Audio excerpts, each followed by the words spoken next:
Hello everyone, welcome to my channel. आज हम एक नए प्रोजेक्ट के बारे में देखेंगे। So let's start.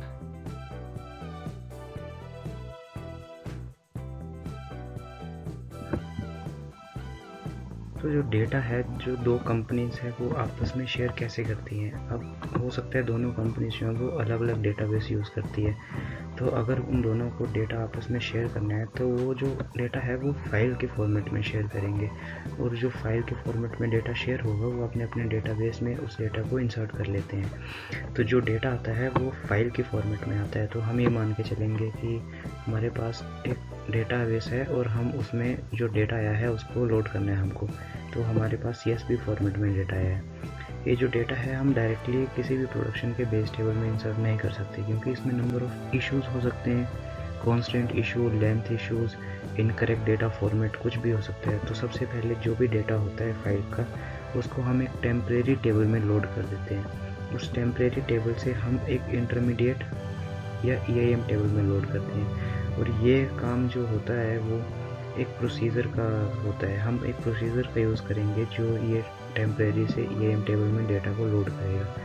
वो सिर्फ उसी डेटा को लोड करेगा जो सही फॉर्मेट में है, जो कॉन्स्टेंट्स के इसमें सही है और सारे उसने रूल्स को सेटिस्फाई किए।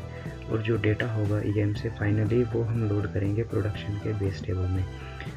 ठीक है, तो जो सबसे पहले फाइल का डेटा टेम्परेरी में जाएगा वो जाएगा एक CTL फाइल के थ्रू, कंट्रोल फाइल के through. Then temporary to intermediate table में जाएगा एक प्रोसीजर के through, and then EIM to base. यहाँ भी एक प्रोसीजर का यूज़ करेंगे। यहाँ पे क्या चेक करेगा प्रोसीजर कि अगर वो डेटा पहले से है तो उसको अपडेट करना है, और अगर पहले से नहीं है तो एक न्यू इंसर्ट करनी है रो, और एक यूनिक रो ID जनरेट करनी है। So let's see the code. तो ये है व्हीकल्स का फाइल। ये हम मान के चलते हैं कि एक मैन्युफैक्चरिंग प्लांट है जहाँ पे वो व्हीकल्स बनाते हैं। फर्स्ट जो है वो उसकी चस्सी का नंबर, देन उसका कलर, देन उसका मॉडल एंड उसकी ऑर्डर ID।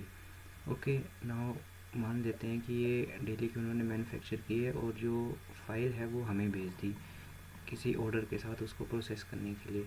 अब हम क्या करेंगे, ये जो डेटा है इसको हम अपने प्रोडक्शन में लोड करेंगे।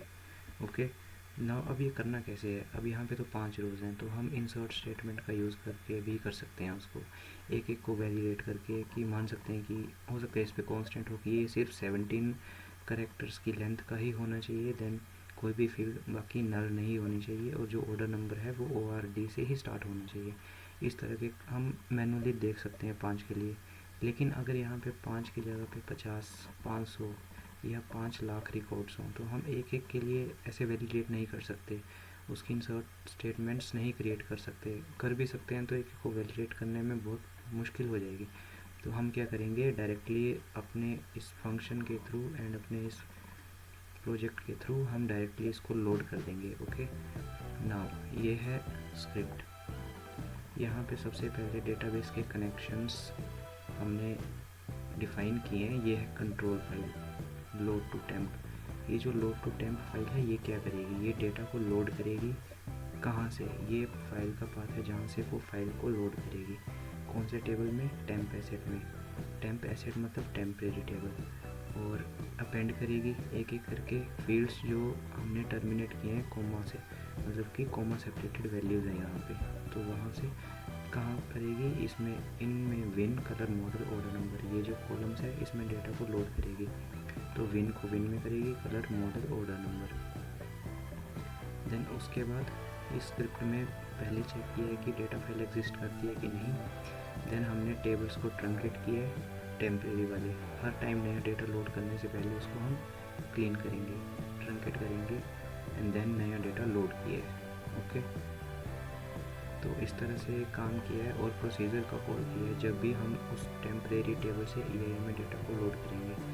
तो अभी के लिए मेरे पास 4 टेबल्स हैं। फर्स्ट टेबल टेम्प टेबल मतलब टेम्परेरी टेबल। जो भी डेटा आएगा, जैसा भी डेटा आएगा हम उसको इंसर्ट कर देंगे इस टेबल में। उसमें चाहे इशू हो चाहे नहीं हो, यहाँ पे हमको लोड करना है वो सारे डेटा। 5 रिकॉर्ड्स हैं चाहे 5000 रिकॉर्ड्स हैं, सारा इसमें लोड करेंगे। अब सिर्फ वही डेटा जो करेक्ट है, जो एक्यूरेट और कंसिस्टेंट है, सिर्फ उसी डेटा को हम EIM एसेट टेबल में लोड करेंगे। जो टेम्प एसेट है इसमें सिर्फ 4 है, win, colour, model, order number. अब जो EIM एसेट है वहाँ पे भी ये 4 है, win, colour, model, order number. तो जो जो डेटा करेक्ट होगा उसको हम यहाँ टेम्प से EIM में लोड कर देंगे। जो डेटा करेक्ट नहीं होगा उसको हम रिजेक्टेड एसेट टेबल में लोड कर देंगे, ये देखने के लिए कि कौन कौन सा डेटा जो है वो सही से उन्होंने सेंड नहीं किया है। यहाँ पे एक क्रिएटेड फील्ड एक्स्ट्रा क्रिएट की है कॉलम, और एक रिजेक्टेड रीज़न ये एक्स्ट्रा किया है कि वो जो विन था वो EIM में नहीं गया, तो उसका रीज़न क्या था रिजेक्शन का। और फाइनली हमारे पास जो टेबल है बेस टेबल, जो प्रोडक्शन का मेन टेबल है, इसमें एक रो ID होगी जो यूनिकली आइडेंटिफाई करेगी, then created date, last updated date, VIN, colour, model और ऑर्डर नंबर, ये ओके। सो अब हम लोड करेंगे इस डेटा को। इसके लिए मैंने ओपन कर लिया अपनी शेल स्क्रिप्ट के लिए git bash। यहाँ से हम कमांड को रन करेंगे, उस पाथ में जाके /स्क्रिप्ट का नाम ये है script.sh और यहाँ पे करेंगे हम एंटर। तो इसने रन कर दिया, यहाँ पे कुछ लॉग्स क्रिएट करके और आउटपुट देके स्क्रिप्ट एंडेड सक्सेसफुली। ओके, अब हम देखते हैं कि कैसे इसकी वर्किंग हुई। सबसे पहले हम टेम्परेरी एसेट टेबल में देखते हैं। जितना भी डेटा था फाइल का हमने वो लोड कर दिया टेम्प एसेट में। और ये कैसे हुआ, ये हुआ CTL फाइल के थ्रू। सबसे पहले जो 5 रिपोर्ट्स थे सारे आ गए, ठीक है। अभी हम देखेंगे EIM एसेट में, ये है इंटरमीडिएट टेबल, इसमें भी सारे ही रोज़ आ गए। इसका मतलब ये है कि एक भी विन जो है उसमें कुछ भी इशू नहीं है, सारे ने वैलिडेशन टेस्ट को पास कर लिया। अब रिजेक्टेड एसेट वाले में देखेंगे तो यहाँ पे एक भी नहीं होगा क्योंकि सारे सही से हो गए हैं ना। अब हम देखते हैं फाइनली एसेट टेबल जो कि हमारा बेस टेबल है। तो इसने क्या किया, एक यूनिक रो ID जनरेट कर दी, 1AAA 1AAAB, देन ऐसे करके created date and time stamp, then VIN, colour, model, order number. ये हो गया हमारा आइडियल सिनेरियो जब डेटा सब कुछ सही आता है। बट ऐसा प्रोडक्शन में होता नहीं है कि सब कुछ सही से आए। अब हम क्या करते हैं, हम ऐसा मान के चलते हैं कि नेक्स्ट डे हमको फाइल आई है और उसमें हम डेटा में थोड़ा मॉडिफिकेशन करते हैं। ऐसा हो सकता है कि जो फर्स्ट विन था इसका इन्होंने कलर चेंज कर दिया है ग्रीन में, और मॉडल मेगा स्टार ही है और ऑर्डर नंबर 01 ही है, ठीक है। जो सेकंड इन्होंने एंट्री भेजी थी उसमें थोड़े मतलब पूरे डिजिट्स नहीं थे, और जो थर्ड था उसमें उन्होंने कलर ही मेंशन नहीं किया था। ओके, सेव किया। अब एक और लेते हैं,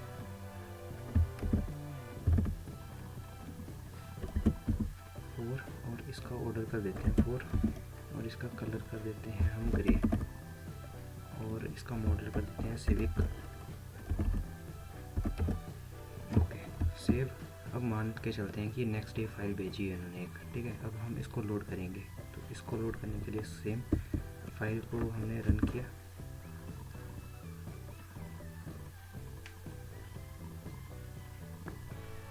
ठीक है। Script ended successfully. अब हम देखते हैं कि हमारा किस तरह से हुआ है।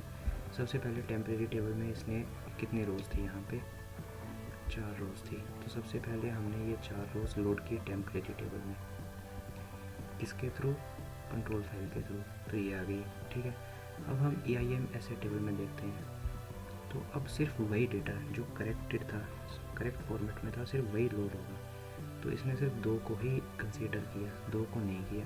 अब वो बाकी 2 अगर हमको बाद में पूछते हैं कि वो हमने बेस टेबल में प्रोडक्शन में लोड क्यों नहीं की थी, तो हम इस टेबल से देख के बता सकते हैं उनको कि कौन से दिन उन्होंने ये डेटा भेजा था और इसका रिजेक्टेड रीज़न क्या था। Invalid VIN length should be 17 characters, so ये रिजेक्ट हो गया। अब सेकंड वाले के लिए कलर इज़ नल, तो ये इशू था, हम उनको बता सकते हैं बाद में। अब हम देखते हैं बेस टेबल में। अब बेस टेबल में हमने देखने से पहले किया क्या था, जो फर्स्ट विन था उसमें हमने ग्रीन कलर से उसको अपडेट किया था, ठीक है। और एक नया हमने विन क्रिएट किया था जिसका ऑर्डर नंबर था 4,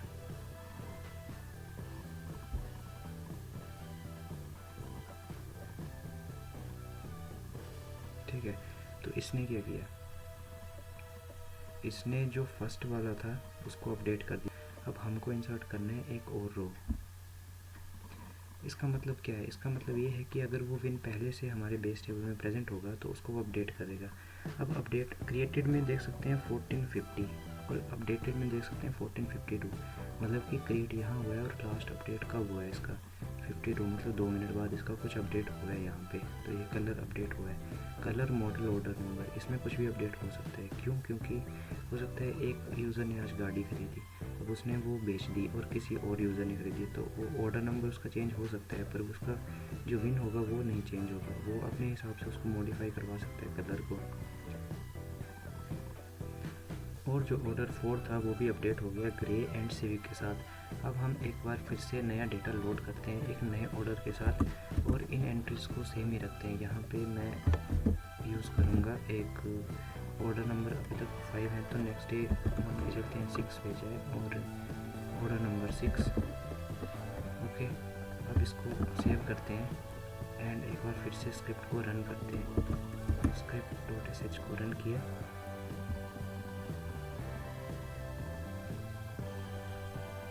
स्क्रिप्ट एंडेड। ओके, नाउ अभी सबसे पहले टेम्परेरी टेबल में देखते हैं। ये कंसीडर किया हमने कि नेक्स्ट डे फिर से एक फाइल आई, तो इसने सारे 5 जो भी रोज थे ग्रे सिविक 004 1 2 3 4 6 सारे इसमें टेम्परेरी में लोड किए। अब EIM में देखते हैं कौन कौन से लोड करेगा ये। EIM में इसने लोड किए 3। अब रिजेक्टेड वाले में देखते हैं, बाकी रिजेक्टेड वाले में होने चाहिए फिर, तो बाकी रिजेक्टेड वाले में है। तो invalid VIN length colour is null. Okay, now base table में अब यहाँ पे हुआ क्या, विकर्स की फाइल में क्या था, ये फर्स्ट विन था, इसका ग्रीन मेगा स्टार था, तो इसका जो ग्रीन मेगा स्टार था वही रहा और इसका क्रिएटेड एंड लास्ट अपडेटेड भी चेंज नहीं हुआ है क्योंकि ये पहले से प्रेजेंट है। जो दूसरा था वो रिजेक्ट हो गया, जो थर्ड वन था वो भी रिजेक्ट हो गया, जो फोर्थ वन था उसका भी सेम था ग्रे सिविक, तो कुछ भी चेंज नहीं हुआ। जो एक और आया था हमारे पास ऑर्डर, वो उसने चेक किया कि पहले से प्रेजेंट है कि नहीं है, अगर नहीं है तो उसने उसको इंसर्ट कर दिया एक न्यू रो ID जनरेट करके ग्रे सिविक एंड 006। अब जब भी हम इस पर अपडेट करेंगे तो इसका लास्ट अपडेटेड डेट चेंज हो जाएगा। अगर यहाँ पे मैं इसका ग्रीन ना करके ब्लू कर दूँ फर्स्ट विन का, ओके, तो ये क्या करेगा, ये एक नई एंट्री नहीं क्रिएट करेगा, ये जो पहले से क्योंकि प्रेजेंट है तो इसको ही अपडेट कर देगा। अब हमको कैसे पता चलेगा कि अपडेट हुआ है कि नहीं हुआ है, तो क्रिएटेड डेट एंड टाइम से हमको पता चल जाएगा। यहाँ पे ये अपडेट हुआ है, यहाँ पे 1450 है, यहाँ पे 1500 है, मतलब कि ये 10 मिनट बाद अपडेट हुआ है। तो अगर हम फिर से एक बार स्क्रिप्ट को रन करते हैं,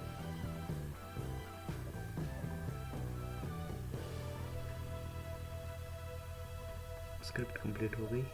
अब हम वर्कशीट में ऐसे टेबल में फिर से देखते हैं एक बार। तो जो फर्स्ट के लिए अब हम देख सकते हैं फिर से लास्ट अपडेटेड चेंज हो गया और कलर इसका ब्लू हो गया, इसने न्यू रो नहीं क्रिएट की। तो इस तरह से ही होता है प्रोडक्शन में कि हमारे पास 5 रोज़ हो चाहे 50,000 रोज़ हो, अगर वो डेटा पहले से प्रेजेंट है तो वो अपडेट हो जाएगा। बस ये है कि कोई भी जो फील्ड है वो नल नहीं होनी चाहिए और जो कंडीशंस है वो सेटिस्फाई करे, और अगर वो प्रेजेंट नहीं है पहले से तो एक न्यू रो ID क्रिएट करेगा और उसको लोड कर देगा। तो इस तरह से प्रोडक्शन में काम होता है।